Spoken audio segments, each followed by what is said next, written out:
Yes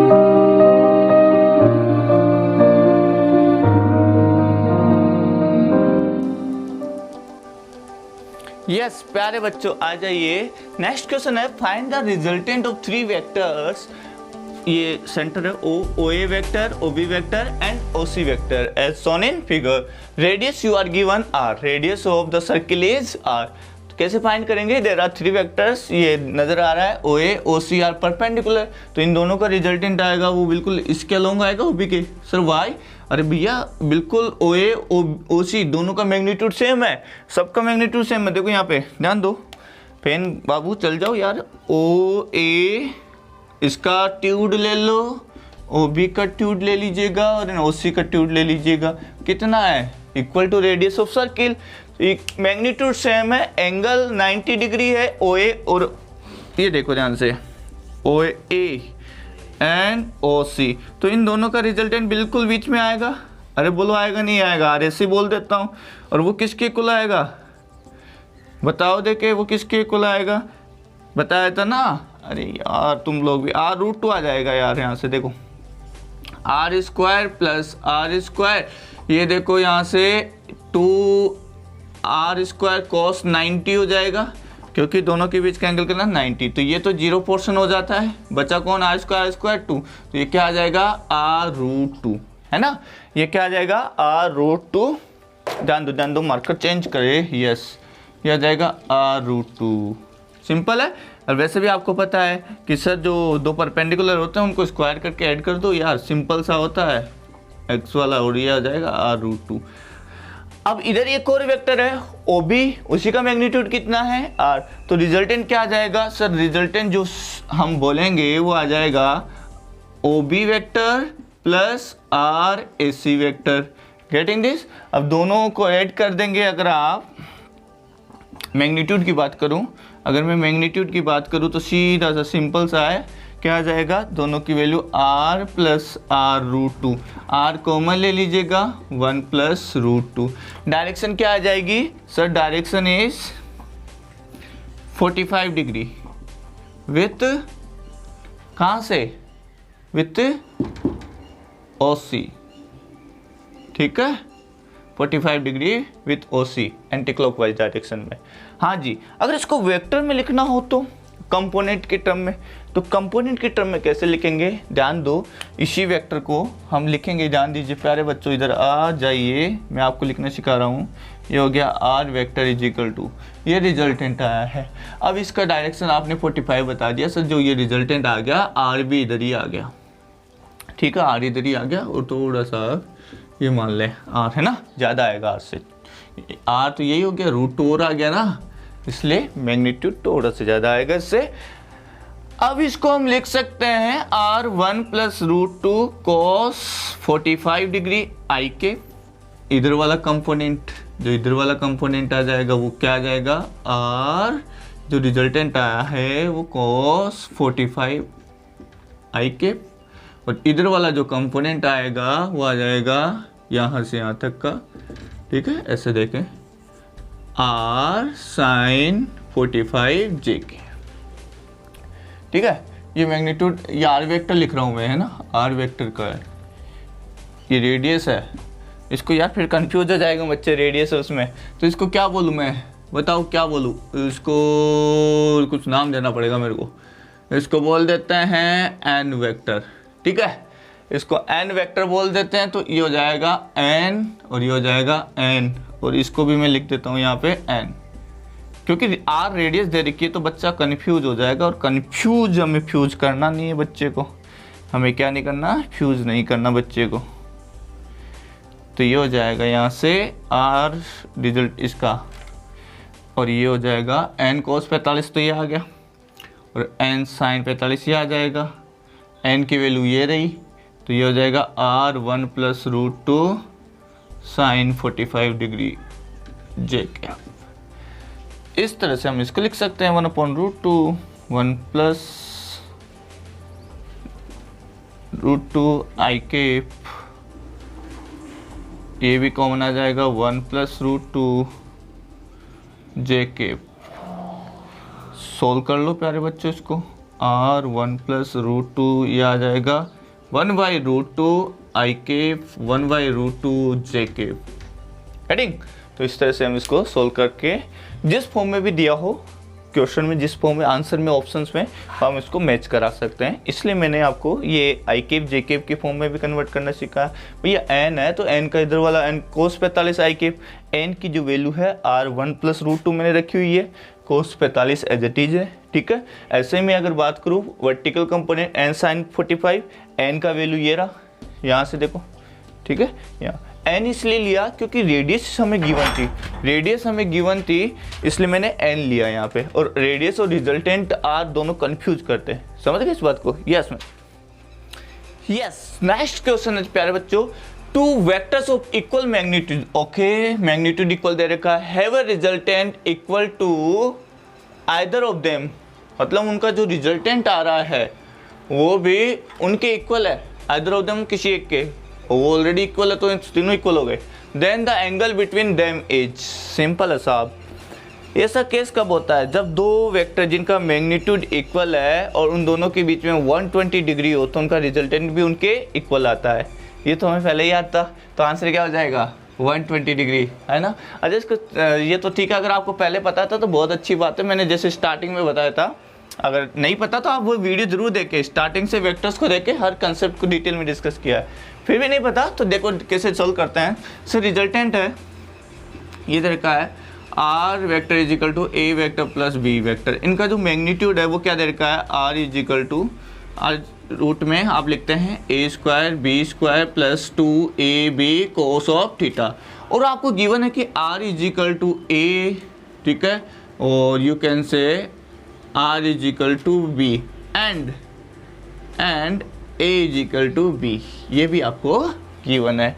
तो ठीक है, मैं सबको क्या कर देता हूँ? इक्वल कर देता हूँ, r is equal to a is equal to b, तो मैं a b को भी रिप्लेस कर देता हूँ a से या b से या फिर r से, तो मैं लिखना जा रहा हूँ r, सबको मैंने r लिख दिया, r² plus 2r² cos of theta. हाँ जी, स्क्वायर कर देंगे प्यारे बच्चों, तो यह आ जाएगा 2r² 1 plus cos of theta, यहाँ 2r² हो जाएंगे, 2r² है, कॉमन ले लिया, 1 प्लस cos थीटा, ये कैंसिल हो जाएगा यहाँ से, ये 1 रह गया यहाँ पे, 1/2 is equal to 1 plus cos theta. हाँ जी, सिंपल है, 1 को इधर भेज दो तो cos of theta is equal to half minus 1, ये 1 इधर आएगा माइनस, तो कितना रह जाएगा? माइनस का हाफ। हाँ जी, cos थीटा की वैल्यू माइनस हाफ किसके लिए होती है? cos 120 डिग्री के लिए, माइनस हाफ किसके लिए होती है? 120 के लिए, याद है? बिल्कुल, नहीं है तो ट्रिग्नोमेट्री वाला वीडियो देखें, थीटा आ गया यहाँ से 120 डिग्री, सिंपल है, ठीक। और वैसे मैंने आपको बताया भी होगा कि दो वेक्टर हैं f, ठीक है, बताया था, बिल्कुल बताया था, ये दो वेक्टर हैं f और f, ठीक है, और उनका एंगल है 120 डिग्री, तो उनका जो रिजल्टेंट आएगा r, वो भी किसके इक्वल आएगा? f के इक्वल आएगा, ठीक है। इस चीज़ को ध्यान रखिए ताकि विद इन 1 सेकेंड आपका क्वेश्चन सोल्व हो जाए। यस मैजिक, नेक्स्ट क्वेश्चन पे चलते हैं। नेक्स्ट क्वेश्चन क्या कह रहा है प्यारे बच्चों? The maximum and minimum values of the resultant of two forces, okay, कोई दो फोर्स हो जाएंगे F1 F2 acting at a point are 7 newton, 7 newton is the maximum value and minimum value 3 newton respectively, find the smaller force. ठीक है प्यारे बच्चों, आपको दो फोर्स दे रखे हैं F1 एंड F2, लेफ्ट, ठीक है, दोनों का मैक्सिमम वैल्यू क्या आता है? आपको पता है, जब दोनों क्या हो? सेम डायरेक्शन में हो तभी आता है। भैया जो मैक्सिमम आएगा जब दोनों सेम डायरेक्शन में ऐड करेंगे, थीटा 0 डिग्री होगा, तभी जाके प्यारे बच्चों F मैक्स आएगा, और वो किसके इक्वल हो जाएगा? F1 plus F2, okay, and that is 7 Newton, okay, you have one equation. Now प्यारे बच्चों मुझे बताओ, अगर मैं बात करूँ आपसे F मिनिमम की, तो F मिनिमम जस्ट अपोजिट हो जाएगा, F1 माइनस F2, मैं F2 को मिनिमम कंसिडर कर रहा हूँ, F2 को मिनिमम कंसिडर कर रहा हूँ, ठीक है, F2 को मैंने क्या किया? स्मॉलर, इस मिनिमम नहीं, स्मॉलर कंसिडर किया है, इसलिए मैंने लार्जर माइनस स्मॉलर। कितना आ जाएगा कैसे? अरे भैया देखो ये F2 इधर से F1 इधर लग रहे हैं और F2 इधर लग रहा है ना, फिर मुझे इसको भी चेंज करना पड़ेगा, ये F2 F1 है ना, ऐसे जो लार्जर होगा उसका एरोहेड भी बड़ा बनाना पड़ेगा। F1 और F2 तो दोनों के बीच का एंगल कितना है 180, तो F1 माइनस F2 आ जाएगा। ठीक है, रिजल्टेंट ये कितना दे रखा है 3 न्यूटन। ये इक्वेशन 2। भैया F1 plus F2 7 Newton, F1 minus F2 3 Newton, simple है ना? अरे नहीं है क्या यार? सॉल्व कर लो, तो इक्वेशन है, ऐड कर लो, ये आ जाएगा F1 plus F2 is equal to 7, F1 minus F2 is equal to 3, तो ये कितना हो जाएगा 2, F1 इज इक्वल टू 10, तो F1 तो आ गया कितना 5 न्यूटन। तो ये तो लार्जर फोर्स है, ये तो कौन सा फोर्स है? लार्जर। स्मॉलर फोर्स कितना आ जाएगा देख लो यहाँ से, तो F2 कितना आ जाएगा 7 माइनस F1, 7 माइनस 5 कितना आ गया 2 न्यूटन, तो this is the smaller force. तो सी इज योर आंसर। तो सिंपल था, बस थोड़ा सा इक्वेशन अगर जिसने बना ली सिंपल हो जाएगा। Yes magic, next question. Come with your dreams and देखते रहे प्लेनेट ऑफ फिजिक्स। आ जाए प्यारे बच्चों, नेक्स्ट क्वेश्चन है A mod of A cross B is equal to √3a dot B, then the value of mod a plus B, यानी resultant की value क्या होगी। सिंपल है, आपको ए बी तो नजर आ रहा है, एंगल नजर नहीं आ रहा, यानी एंगल की वैल्यू रख दी गई है, cos थीटा की वैल्यू रख दी गई है। रिजल्टेंट हमें पता है, रिजल्टेंट क्या होता है sir? Mod of a plus B, यही तो होता है a square B square plus 2ab cos of theta. तो मुझे a square B square 2ab के आसपास का कुछ नजर आ रहा है, लेकिन ये महास्य नजर नहीं आ रहे, तो इन महास्य को फाइंड कर लो गिवन डाटा से। देखिए क्या गिवन है प्यारे बच्चों आपको, ये गिवन है कि sir mod of a cross b, तो इसको मैं मॉड का मतलब लिख देता हूँ a cross b √3a dot B. अब आपको नॉलेज होना चाहिए a क्रॉस b का, ये है ए बी साइन थीटा, इधर है √3, a डॉट बी को आप क्या लिखते हैं ए बी कोस थीटा। बहुत बढ़िया साहब, A B goes to home, sine theta upon cos theta क्या हो जाएगा टेन थीटा को आप लिख सकते हैं √3। अब मुझे ये बता दो थीटा की कौन सी वैल्यू के लिए √3 आता है 10 की वैल्यू, तो that is theta is equal to 60 degree. तो यहाँ पे आपको पता लग गया कि थीटा की वैल्यू आपको 60 डिग्री रखनी है। पुट दैट वैल्यू, आप जैसे ही पुट करेंगे you will have a square B square plus 2ab cos 60। भैया cos 60 की वैल्यू कितनी होती है? Just half, very good, equal to sine 30, a square plus B square plus 2ab when I put the value of cos 60, 2 will cancel out. तो यहाँ से मुझे पता लग गया कि ये हो जाएगा a square plus B square plus ab। इस रूट को, इस स्क्वायर रूट को can I write like this, power half, am I right? Very good, मुझे देखना चाहिए, ये इज करेक्ट। तो घबराइए नहीं, ऐसे देखते रहिए और सब्सक्राइब और लाइक जरूर कर दीजिएगा, अगर कर लिया है तो शेयर जरूर कीजिए, कमेंट भी कीजिए। Yes magic, next question. Yes बच्चों, come with your dreams and देखते रहे planet of physics. Yes, the sum of two forces at a point is 16 newton, okay, if the resultant is normal to the smaller force, okay, resultant है वो smaller force के perpendicular है, has a magnitude of 8 Newton. If the sum of two forces 16 Newton है, okay, let's consider F1 plus F2 is equal to 16 Newton. If their resultant is normal to the smaller force, we consider F1 is smaller, okay, F1 क्या है smaller, then resultant, इन दोनों का कोई resultant आएगा, that is perpendicular F1, okay साहब, and has a magnitude of 8 Newton and resultant you are given 8 Newton, then two forces are, तो दोनों forces की वैल्यू बतानी है। आ जाइए प्यारे बच्चों, बहुत अच्छा क्वेश्चन है, शानदार है। अब यार बच्चों ध्यान दो, इसको दो मेथड्स में करूँगा, एक तो वेक्टर डायग्राम से कोशिश करूँगा और किससे करेंगे, और फॉर्मूले से भी कर। तो पहले मैं फॉर्मूले से बताऊंगा फिर ट्रिक के साथ बताऊंगा। तो फॉर्मूला ऑफ रिजल्टेंट प्यारे बच्चों क्या होता है? फॉर्मूला ऑफ रिजल्टेंट होता है R is equal to root में सर मैं लिख देता हूँ f1 square plus f2 square plus 2 f1 f2 cos of theta. ठीक है साहब। अब सर मुझे ना थीटा की वैल्यू पता है ना f1 f2 की मुझे R पता है केवल 8 न्यूटन। मैं बोथ साइड स्क्वायर कर देता हूँ।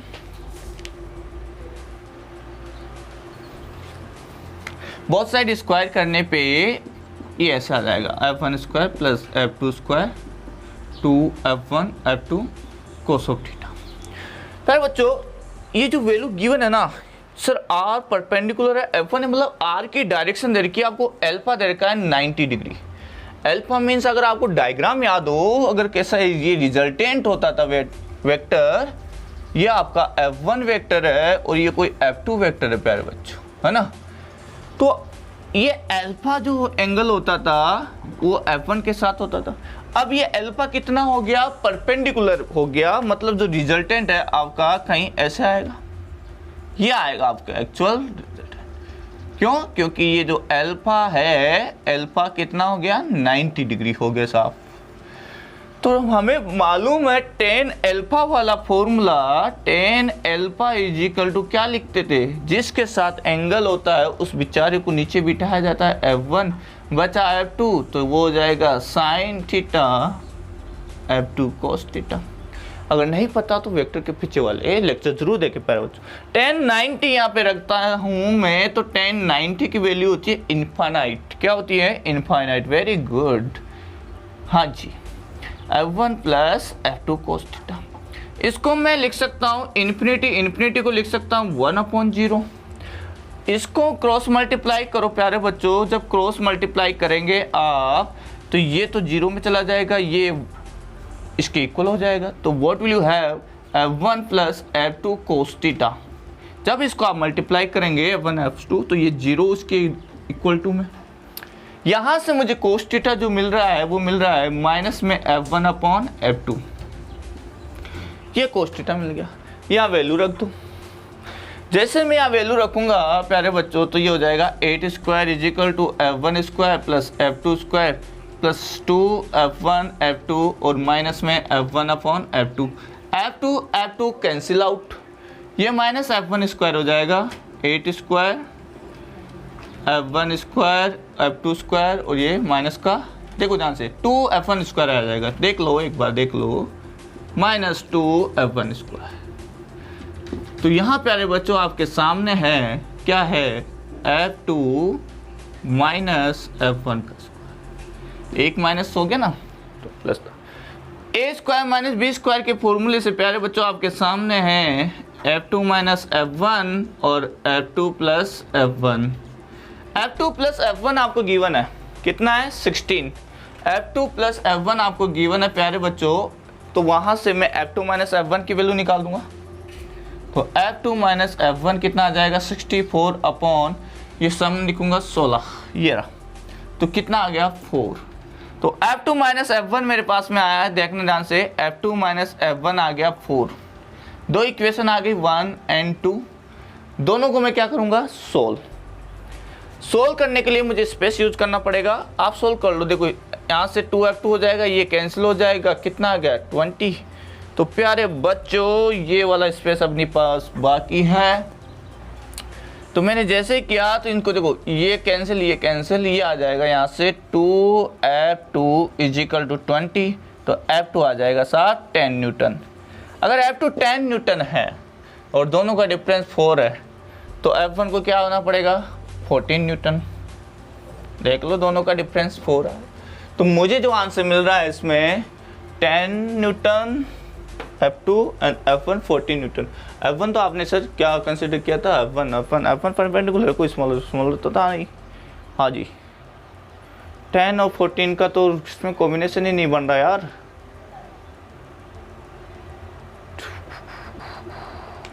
दोनों का सम 16 आना चाहिए, फिर तो गलत किया है आपने। अरे भाई 10 2f2 20 का हाफ कितना हो गया? 10 माइनस, ओ माय गॉड, 10 में से f1 निकालना, 4 का तो 6 आएगा ना यार, सीधी सी बात है। देखिए F2 कितना आ गया, 10 आ चुका है। अब F2 की जब वैल्यू रखो यहाँ पे, ठीक है 10, और यहाँ पे F1 की कोई वैल्यू आनी चाहिए जिसके लिए दोनों का डिफरेंस क्या आना चाहिए 4। तो सीधा सा देख लो यार, 10 + 6 ऐड करोगे तभी तो 16 आएगा। तो F1 की वैल्यू कितनी आ जाएगी, 6 न्यूटन। तो F1 और F2 10 और 6, ये रहा option, A option is correct. तो ये इतनी बड़ी कैलकुलेशन थी, आप कर सकते हैं इस फॉर्मूले से वैल्यू पुट करके इक्वेशन बना के। अब देखते हैं ट्रिक से कैसे करते हैं। आइए प्यारे बच्चों, इस क्वेश्चन को ट्रिक से देखते हैं। इन्होंने बोला कि सर जो रिजल्टेंट है वो परपेंडिकुलर है स्मॉलर वेक्टर के, यानी वही अल्फा है 90। तो मैंने रिजल्टेंट बनाया पहले तो, और ये F1 बना दिया। तो मेरे को इतना समझ में आ गया कि सर रिजल्टेंट अगर यहाँ है तो F2 यहाँ कहीं होगा, F2 इधर होगा, F1 तभी तो रिजल्टेंट इनका इधर आएगा, है ना, ऐसे कहीं। ये अल्फा आपको गिवन है साहब 90, सिंपल है साहब। अब रिजल्टेंट आपको दे रखा है कि sir result sum of the two forces, दोनों का जो सम है वो कितना है, F1 + F2 = 6 + 10। वो तो पता लग गया, 16 न्यूटन दे रखा है। इसका भी तो सम 16 आ रहा है, इसका भी 16 आ रहा है, इसका भी 16 आ रहा है, इसका ऑलरेडी 16 है। तो अब पता कैसे लगाएं कि कौन सा क्या है, स्मॉलर फोर्स के साथ में बना लिया साहब। तो यार यहाँ से ऐसा नहीं नजर आ रहा, इस F2 वेक्टर को रिप्लेस कर दो। जैसे F2 वेक्टर की पैरेलल शिफ्टिंग करोगे प्यारे बच्चों, इस F2 वेक्टर की पैरेलल शिफ्टिंग करोगे, देख लो ऐसे ऐसे ऐसे, ये हो गया R वेक्टर, ये हो जाएगा F1 और ये हो जाएगा F2। अब R है, रिजल्टेंट है वो कितना है, 8 है, ये 8 साहब, और इन दोनों का सम है वो कितना है, जो F2 आ जाएगा वो आ जाएगा साहब 8 का स्क्वायर प्लस F1 का स्क्वायर, ऐसे ही आएगा भाई। R है ना, R का स्क्वायर, पाइथागोरस थ्योरम, ये 90 डिग्री दे रखा है तो पाइथागोरस थ्योरम लगाया, तो F2 = आ जाएगा 8 का स्क्वायर प्लस F1 का स्क्वायर। हाँ जी भैया, इसको इधर सॉल्व करो स्क्वायर करके, तो ये आ जाएगा F2 का square = 8 square plus F1 square, तो ये आ जाएगा F2 स्क्वायर माइनस F1 का स्क्वायर = 64। हाँ जी, क्या लिख सकता हूँ इसको, सर लिख सकते हो F2 minus F1, F2 plus F1 = 64। F1 plus F2 कितना गिवन है, 16, तो वैल्यू रख दो, F2 minus F1 = 64 divide by 16, कितना आ गया 4। दो इक्वेशन बन गई, F2 माइनस F1 = 4, सॉल्व कर लो, कैंसिल, ये हो जाएगा 2F2 = 20, तो F2 कितना आ गया, F2 आ गया 10 न्यूटन। F1 को कितना आना पड़ेगा, F1 देख लो, 16 माइनस F2 यानी 16 माइनस 10, तो कितना आ गया 6 न्यूटन। तो इस तरह से भी आप कर सकते हैं पाइथागोरस थ्योरम का यूज करके भी। यस मैजिक, प्लीज लाइक जरूर कर दीजिएगा। तो आंसर है 6 न्यूटन। यस डियर स्टूडेंट, आपके सामने नेक्स्ट क्वेश्चन है। देयर आर 3 वेक्टर्स, ठीक है, 5 मीटर इसका मैग्नीट्यूड है, 3 मीटर इसका है, 2 मीटर इसका है, ठीक है। ये परपेंडिकुलर है, दिस इज द परपेंडिकुलर, है ना। इनका रिजल्टेंट फाइंड करना है। क्या फाइंड करना है, रिजल्टेंट। मैंने आपको बताया था सब लोगों को क्या करें, आप ओरिजिन पे लाके चिपका दें और कंपोनेंट ले लें। हाँ जी प्यारे बच्चों, जैसे मैंने यहाँ बोला कि आप ड्रॉ करें coordinate system, this is X and this is Y axis. हाँ जी, पहला वेक्टर है, पैरेलल शिफ्टिंग करते हैं 5 वाले की, ऐसे कैसे लाके चिपका दिया साहब, ये आ गया 5, कितने एंगल पे था, 37 पे। दूसरा वेक्टर है, पैरेलल है, सीधा सा गया, आ गया कितना आ गया 3, ठीक है। और वाई एक्सिस के पैरेलल थर्ड वेक्टर 2, ये बना दिया साहब, ठीक है। अब मुझे ये बता दो, इधर ये 3 आ गया, इधर ये 2 आ गया, ये 5 है, 5 के 2 कंपोनेंट कर लो, इसका एक और कंपोनेंट कर लो, तो क्या आ जाएगा इधर वाला कंपोनेंट, तो इधर वाला कंपोनेंट आ जाएगा 5 cos 37 और इधर वाला कंपोनेंट आ जाएगा इसका 5 sin 37। अब जो रिजल्टेंट आएगा इनका जो भी आएगा, r बोल देता हूँ, उसको मैं लिख दूंगा rx i cap ry j cap. अब rx की तरफ कौन कौन है, rx देखे 3 है, i कैप है ना, ये रहा हॉरिजॉन्टल 3 है 5 cos 30, तो ये हो गया 3 + 5 cos 37 i cap plus R Y की तरफ देखे प्यारे बच्चों, आर वाई की तरफ है 2 and 5, तो ये हो जाएगा 2 + 5 sin 37 जे के। कितना आ गया, cos 37 कितना होता है, ये 53 के इक्वल होता है, यानी 4/5, तो ये हो जाएगा 4/5 आई कैप। अगर नहीं पता इसका तो बेसिक मैथ्स में ट्रिग्नोमेट्री का लेक्चर दिया है, जरूर देखें, याद हो जाएगा वहाँ से। 2 + ये हो जाएगा 3/5 जे के। 5 कैंसिल आउट, 3 + 7 7 आई कैप 5 जे के। दिस इज योर रिजल्टेंट प्यारे बच्चों। मैग्नीट्यूड अगर पूछा जाए, ट्यूड पूछा जाए, तो क्या आ जाएगा 7 का स्क्वायर प्लस 5 का स्क्वायर, और ये हो जाएगा 49 + 25, दैट विल बी 50 74 रूट में कितना हो जाएगा 74। तो this is your answer. Yes magic, next. Yes, come with your dreams और देखते रहे प्लेनेट ऑफ फिजिक्स। आ जाइए प्यारे बच्चों, unit vector parallel to the resultant of vector A and B. आपको 2 वेक्टर है गिवन है ए एंड बी, इनका कोई रिजल्टेंट होगा, उस रिजल्टेंट के पैरेलल जो वेक्टर है उसका यूनिट वेक्टर निकालना है। बहुत लंबी बात बोल दी, अब मैं बता देता हूँ। मान लो इन दोनों वेक्टर का रिजल्टेंट आ गया आर वेक्टर, ठीक है। अब इसके पैरेलल है कोई दूसरा वेक्टर। अब जो आर वेक्टर की डायरेक्शन होगी वही इसकी डायरेक्शन होगी पैरेलल वेक्टर की। अब आर वेक्टर की डायरेक्शन निकाल लो तो इसकी डायरेक्शन आ गई। सर डायरेक्शन क्यों निकाल रहे हो, क्योंकि यूनिट वेक्टर क्या शो करता है, डायरेक्शन। तो इसका यूनिट वेक्टर इसकी डायरेक्शन शो करेगा जो कि इसकी डायरेक्शन के इक्वल आएगा, तो क्यों ना मैं इस रिजल्टेंट की यूनिट वेक्टर निकाल लूँ। समझ गए।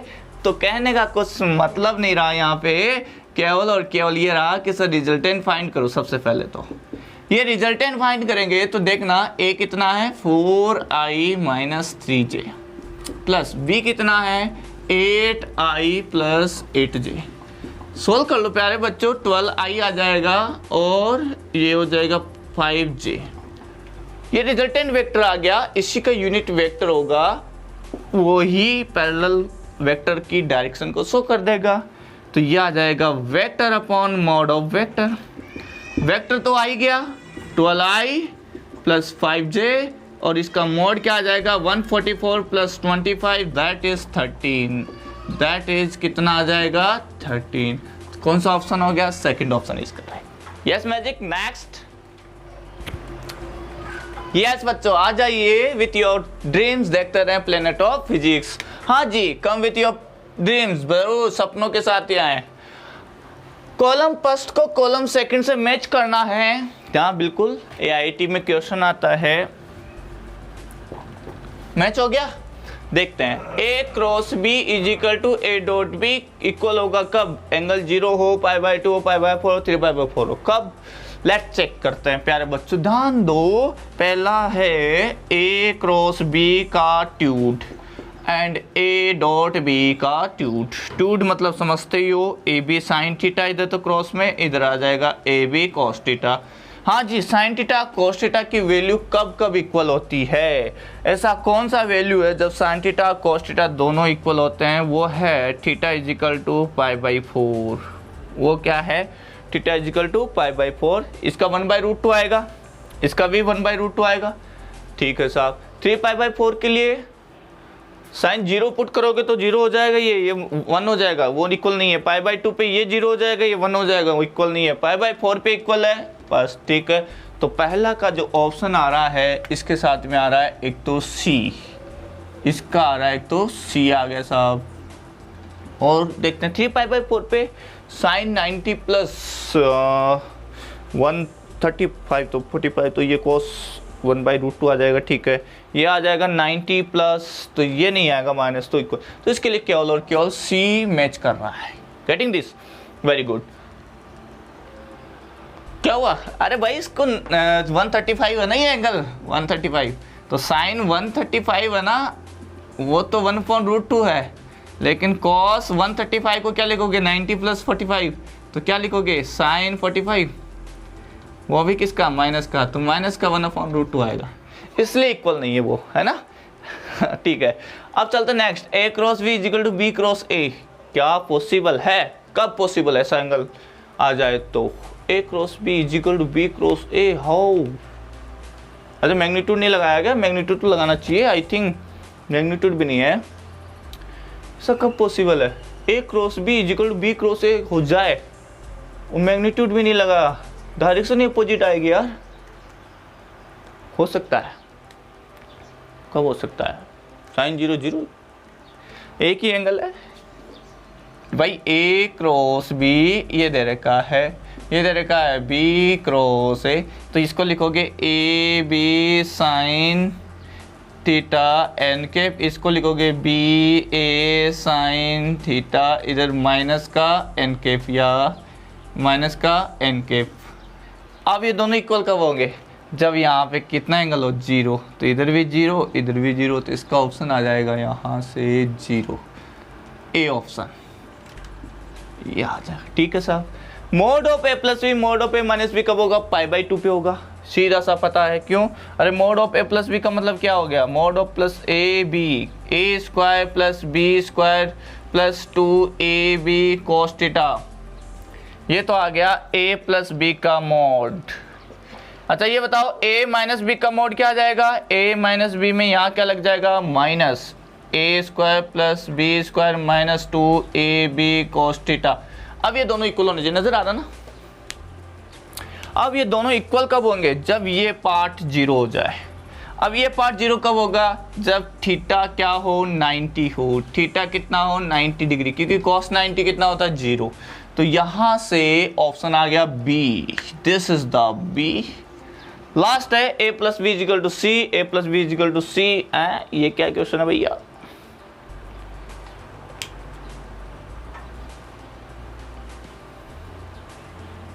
यहां पे वेक्टर हटा दो, ये वेक्टर की टर्म में है और ये केवल मैग्नीट्यूड है, तो ऐसा कब पॉसिबल है? ऐसा तो तभी पॉसिबल है जब दोनों के बीच में 0 डिग्री एंगल हो। कैसे?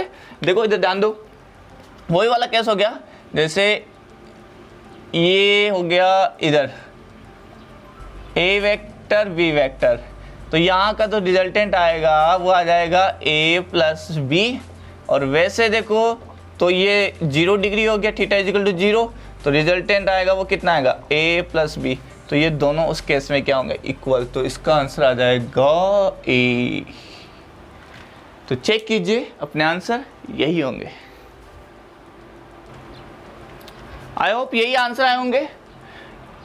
एक बार वो वापस से देख लो, a cross b equal to a dot b equal to c आ गया 40, लेकिन यहाँ मोड है यार, यहाँ मोड लगा रखा है, मोड लगा रखा है, तो इसकी वैल्यू भी मोड में क्या हो जाएगी? प्लस हो जाएगी 1/√2, तो 135 के लिए भी सेम हो जाएगा, तो ये आंसर आ जाएगा यहाँ पे डी। तो इसके लिए सी डी दोनों सही है, और बाकी a cross b b cross c एक ही पॉसिबिलिटी है जब ये 0 हो जाए, और mod of a plus b ये तो 90 डिग्री के लिए आएगा ही, और ये दोनों का वेक्टर सम और दोनों का डायरेक्ट सम c के इक्वल कब आएगा? जब दोनों एक ही डायरेक्शन हो, यानी एंगल 0 डिग्री हो।